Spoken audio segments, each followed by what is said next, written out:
کرو، عقیدے کی حفاظت کرو، اپنے بچوں کو بتاؤ۔ لوگ کہتے ہیں کہ اگر کوئی قادیانی ہمیں مل گیا اور ہم اس کے ساتھ بیٹھ گئے اور اس کے ساتھ ملاقات کر لی اور اس کے ساتھ میل جول کر لیا تو اس سے کیا ہوگا؟ اس بھائی سے ہم یہ پوچھتے ہیں کہ اگر کوئلے کی دکان پر بیٹھ جاؤ تو میرے بھائی میری بہن کوئلے کی کوئلے کی دکان پر کوئلے کی دکان پر کوئلہ کالا ہوتا ہے، اس کا برادہ بھی جھڑتا ہے، تو کوئلے کی دکان پر بیٹھنے سے بھائی کپڑے کا کالا میل آتا ہے کہ نہیں آتا؟ کہتے ہیں کہ آتا ہے۔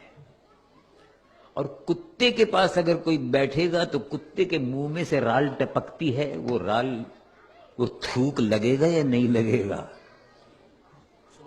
تو ایسی ہی دنیا کے ان کتوں کے پاس اگر بیٹھا جائے گا تو وہ جو رال ٹپکتی ہے اور جگہ جگہ وہ گندگی پھیلاتے ہیں تو گھر بھی گندا ہوگا۔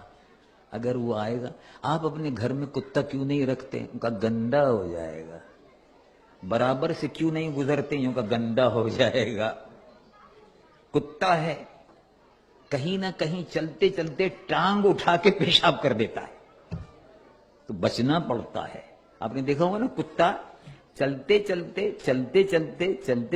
کتا ٹانگ اٹھاتا ہے، ٹانگ اٹھا کے پیشاب کر دیتا ہے۔ تو اب آپ جب کتے کو دیکھیں گے تو آپ بچیں گے۔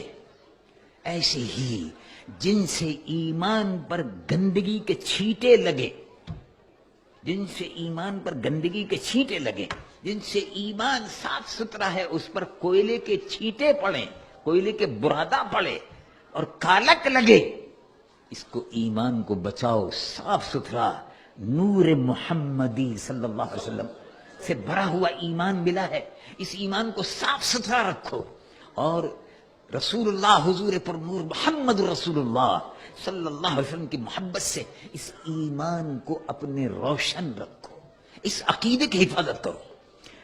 اور اگر صحبت برے لوگوں کی، اسلام کے دشمنوں کی صحبت میں، اور خاص طور سے مرزائی قادیانی رسول اللہ کی نبوت کے دشمن ہیں، دشمنان ختم نبوت سے، میل جول سے، ملنے جلنے سے ایمان پر جو دھبے لگ جائیں گے ان سے ایمان کو بچاؤ۔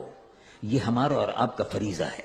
اور ایمان کے بچانے کے لیے تو میرے محترم بھائی صحابہ رضوان اللہ علیہم اجمعین اپنی جانوں کا نذرانہ پیش کر دیتے تھے، ایمان بچا لیتے تھے۔ دیکھو مکہ شریف سے ایمان بچا کر صحابہ مکہ شریف سے ایمان بچا کر لے آئے، جائیداد، مکان، دکان، کاروبار سب مکے میں چھوڑ دیا، سب مدینہ شریف آ گئے۔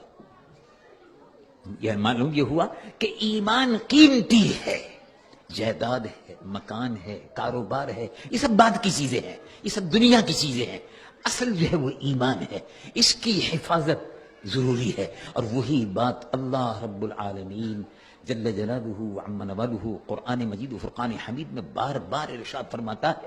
اور ہمیں اور آپ کو اپنے ایمان کی حفاظت کا بندوبست کرنا چاہیے، اور اس ملک میں رہ کر خاص طور سے برائیوں سے بچتے